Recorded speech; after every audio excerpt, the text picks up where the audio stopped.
The wind over Genoa City carried the kind of chill that made even power feel unstable. Victor Newman stepped off his jet like a man returning from war. He gave nothing away, not to the press, not to security, not even to himself. Whatever had happened on that mysterious trip was locked behind the steel vault of his expression. Inside the Newman ranch, Nikki was waiting. "You're not telling me everything," she said the moment the doors closed. Victor removed his gloves slowly. "What matters is that Matt Clark has been released." The words hit like glass shattering. Across town, Nick Newman heard the same news and exploded. "Released," he barked, packing like a trapped animal. "After everything he's done, that's it, he just walks." But the rage didn't sit cleanly in him. His hands shook, too much pressure, too many sleepless nights, too many pills meant to take the edge off. The edge was still there. And then came the second punch. Matt was gone. Vanished. Nick stared at Sharon, dread tightening his chest. He's not running, he's waiting. Sharon saw it too, the calculation, the revenge. They had to move first. Meanwhile, Audra Charles was busy lighting different kinds of fires. Her Spectra Charles media partnership was official, profitable, strategic, and deeply irritating to certain people. Noah Newman was one of them. "You aligned with Sally," Noah demanded, his jaw tight. "It's business," Audra replied coolly. "You should try separating emotion from strategy." That earned her a glaze. Kyle Abbott, however, had a different reaction. He found himself agreeing with Audra more often than not. Victor and Adam had manipulated the board, the media, and everyone in between for years. Maybe they deserved to feel some pressure for once. Sometimes, Kyle told her quietly, the Newmans need to lose. Audra studied him carefully, a connection sparked there, dangerous, opportunistic, useful. Across the battlefield of rivalries, Chelsea Lawson confronted Sally Spectra.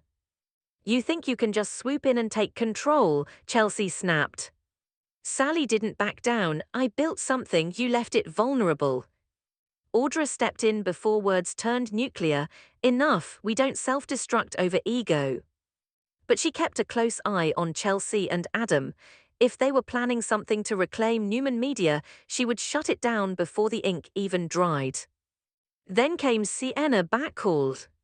She returned to Genoa City like unfinished business. Noah froze when he saw her. "You're back." "I'm staying," she said softly. "I want a future with you." It should have been perfect timing. It was. Not with Matt Clark somewhere in the shadows.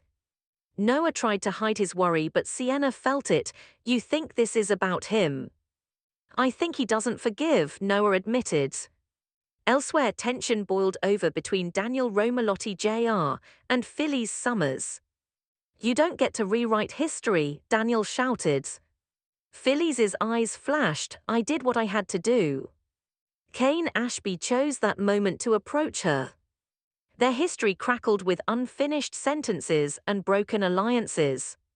"You don't have to fight alone," Kane said. Phyllis laughed. "You've said that before." "This time I mean it." He admitted he had underestimated her, overpromised, miscalculated. He wanted her back on his side. "And what exactly are you offering?" she asked. Kane leaned in. "Something worth more than revenge." The implication hung there, Newman Enterprises. Would Phyllis consider surrendering control if the deal was sweet enough? Meanwhile, Devon Winters and Nate Hastings received information that chilled them. Lily's disappearance wasn't random. Victor was behind it. Devon stormed into Kane's office. "What did you do?" Kane tried to deflect, but Devon wasn't having it. Soon enough, they turned their attention to Victor himself. "You orchestrated this," Nate said bluntly. Victor didn't flinch. "Lily is not in danger." "That's not what we asked," Devon shot back. Was Lily cooperating? Was this staged? Or had Victor lost control of his own scheme? And what about the twins? How long was this kidnapping supposed to continue? Victor's silence felt heavier than any confession. Lauren Fenmore Baldwin, meanwhile, received an offer she hadn't anticipated, a proposal that could shift alliances in unexpected ways. She read it twice, sensing both opportunity and threat. As the week closed, Nick finalized a plan. With Sharon and Victoria's help, he would set a trap for Matt Clark. It wasn't elegant. It was desperate. And desperation rarely ends cleanly. March arrived without mercy. Matt Clark watched from a distance, studying the Newmans' movements like a chess player memorizing patterns. He knew they were hunting him. He was hunting back. Nick's trap was clever: financial bait, a controlled leak, a location wired and watched. But Nick wasn't steady. The pills weren't working like they used to. He needed more to feel less. Sharon noticed. "You're spiraling," she told him quietly. "I'm focused," he insisted. He was. The night of the setup, everything went sideways. Matt didn't show where expected. Instead, a message arrived. "You're looking in the wrong directions." Nick's hands trembled again. Across town, Sienna found herself face to face with Matt unexpectedly. "You came back for Noah," Matt observed. "I'm not afraid of you," she said. He smiled faintly. "You should be careful what you're not afraid of." Noah arrived moments later, tension electric in the air. This wasn't coincidence. It was a reminder Matt was close, always. Meanwhile, Mariah Copeland awaited her trial date, guilt coiling inside her like smoke. She had crossed lines she couldn't uncross. Would Tessa Porter face her again? Would forgiveness even be possible? Mariah feared the courtroom less than she feared looking Tessa in the eyes. Back in the corporate war zone, Audra discovered whispers of a sneaky move by Chelsea and Adam. She shut it down immediately. "Spectra Charles stays intact," Audra warned. "No internal sabotage." Sally, shaken but grateful, realized how close she'd come to making a catastrophic misstep.